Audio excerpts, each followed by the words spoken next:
Hi friend, आज हम लोग बात करने वाले हैं वरुण बेवरेज के स्टॉक के बारे में। जो स्टॉक अपने ऑल टाइम हाई से आपको 28% डाउन में ट्रेड करता हुआ देखने को मिल रही है। जल्द ही इस स्टॉक में आपको एक काफ़ी बड़ी रिवर्सल आता हुआ देखने को मिल सकता है।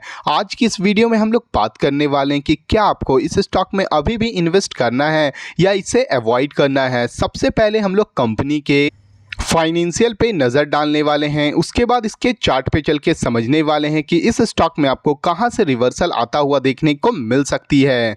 तो चलिए हम लोग इसके फाइनेंशियल पे नज़र डालते हैं। कंपनी का जो मार्केट कैप है वो आपको 1,61,716 करोड़ रुपीज़ का देखने को मिल रहा है।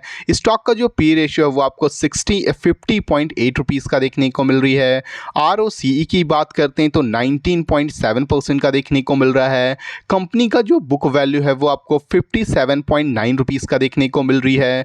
ROE की बात करते हैं तो 16.2% का देखने को मिल रहा है और कंपनी का जो फेस वैल्यू है वो आपको 2 रुपीज़ का देखने को मिल रही है। अगर हम लोग इस कंपनी के क्वार्टरली रिजल्ट्स पे नज़र डालते हैं तो आप देख सकते हो कंपनी का आपको सेल्स दिसंबर 2025 में 4204 करोड़ रुपीज़ का था, वही मार्च 2026 में आपको ये बढ़ के 6574 करोड़ रुपीज़ का होता हुआ देखने को मिल रही है।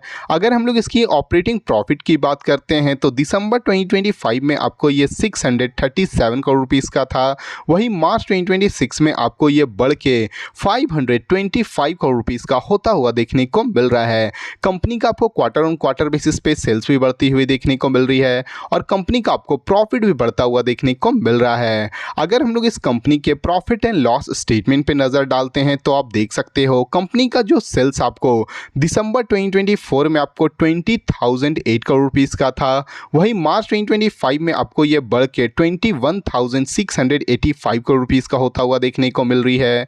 अगर हम लोग इसकी ऑपरेटिंग प्रॉफिट की बात करते हैं तो दिसंबर 2024 में आपको ये 4,818 करोड़ रुपीज़ का था, वही दिसंबर 2025 में आपको ये बढ़ के 5,070 करोड़ रुपीज़ का होता हुआ देखने को मिल रहा है।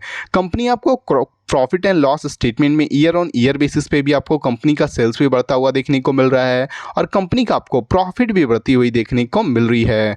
अगर हम लोग इस कंपनी के बैलेंस शीट पे नज़र डालते हैं तो आप देख सकते हो कंपनी का जो इक्विटी कैपिटल है वो आपको 2 सालों से स्टेबल देखने को मिल रही है 676 करोड़ रुपीज़ का।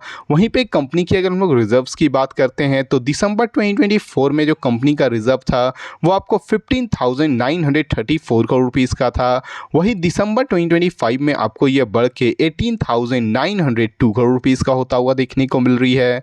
अगर हम लोग इस कंपनी की बोरिंग की बात करते हैं कि इस कंपनी पे कितना कर्ज है तो मार्च 2024 में जो कंपनी का बोरिंग है वो आपको 2,826 करोड़ रुपीज़ का था, वही दिसंबर 2025 में आपको ये डिक्लाइन होके 2,508 करोड़ रुपीज़ का होता हुआ देखने को मिल रहा है। किसी भी कंपनी का जो बोरिंग है, जो कर्ज है वो कम होती है तो कंपनी के लिए काफ़ी बड़ी पॉजिटिव न्यूज़ मानी जाती है। वहीं पे किसी भी कंपनी का जो रिजर्व बढ़ता है वो अगेन कंपनी के लिए पॉजिटिव न्यूज़ मानी जाती है। अगर हम लोग इस कंपनी के अगर शेयर होल्डिंग पैटर्न पे नज़र डालते हैं तो आप देख सकते हो कंपनी में जो प्रोमोटर का जो होल्डिंग है वो आपको मार्च 2026 के अकॉर्डिंग 59.43% का है। फॉरेन इन्वेस्टर की अगर हम लोग बात करते हैं तो 19.51% का देखने को मिल रही है। डोमेस्टिक इन्वेस्टर की अगर हम लोग बात करते हैं तो 14.35% का देखने को मिल रहा है और गवर्नमेंट की होल्डिंग की बात करते हैं तो 0.04% का देखने को मिल रही है और पब्लिक की अगर हम लोग बात करते हैं तो आपको ये 6.66% का देखने को मिल रहा है। कंपनी का ओवरऑल फाइनेंशियल आपको काफ़ी अच्छी देखने को मिल रही है। कंपनी आपको क्वार्टर ऑन क्वार्टर बेसिस पे बढ़ती हुई देखने को मिल रही है। कंपनी आपको ईयर ऑन ईयर बेसिस पे बढ़ता हुआ देखने को मिल रहा है और कंपनी का आपको ओवरऑल जो बैलेंस शीट है ये भी आप काफ़ी अच्छा आपको ग्रोथ में होता हुआ देखने को मिल रही है। चलिए हम लोग इसके चार्ट पे चल के समझते हैं कि इस स्टॉक में आपको कहां से रिवर्सल आता हुआ देखने को मिल सकती है। जैसे कि आप देख सकते हैं हम लोग इस स्टॉक के चार्ट के ऊपर आ चुके हैं। ये जो स्टॉक है वो करेंटली अभी आपको 478 रुपीज़ के पास ट्रेड करता हुआ देखने को मिल रही है। ये स्टॉक आपको अभी यहाँ से गिर के आपको ये 431 रुपीज़ तक आता हुआ देखने को मिलेगी। इस देख सकते हैं आप पिछले 2 बार आपको 2 से 3 बार आपको इस स्टॉक में यहाँ से काफ़ी अच्छी रिवर्सल आता हुआ देखने को मिली है। फर्स्ट टाइम आपको यहाँ आते हुए देखने को मिली थी, दूसरी बार आपको यहाँ से रिवर्सल और तीसरी बार आपको यहाँ से थोड़ी सी स्टॉक ये फिर भी 400 रुपीज़ तक जाती है, उसके बाद आपको इसमें काफ़ी बड़ी रिवर्सल आता हुआ देखने को मिला था, जो स्टॉक आपको 550 रुपीज़ तक भी जाता हुआ देखने को मिली थी। फिर से इसे आपको इस स्टॉक में रिजेक्शन आता हुआ देखने को मिली है। ये स्टॉक आपको 431 रुपीज़ तक भी आता हुआ देखने को मिल सकता है, जो इस स्टॉक का सबसे इंपॉर्टेंट सपोर्ट है। इस स्टॉक में आपको 431 रुपीज़ से काफ़ी अच्छा रिवर्सल आता हुआ देखने को मिलेगी। उसके बाद जो इसका सबसे पहला जो टारगेट होने वाला है वो आपको 519 रुपीज़ की होने वाली है।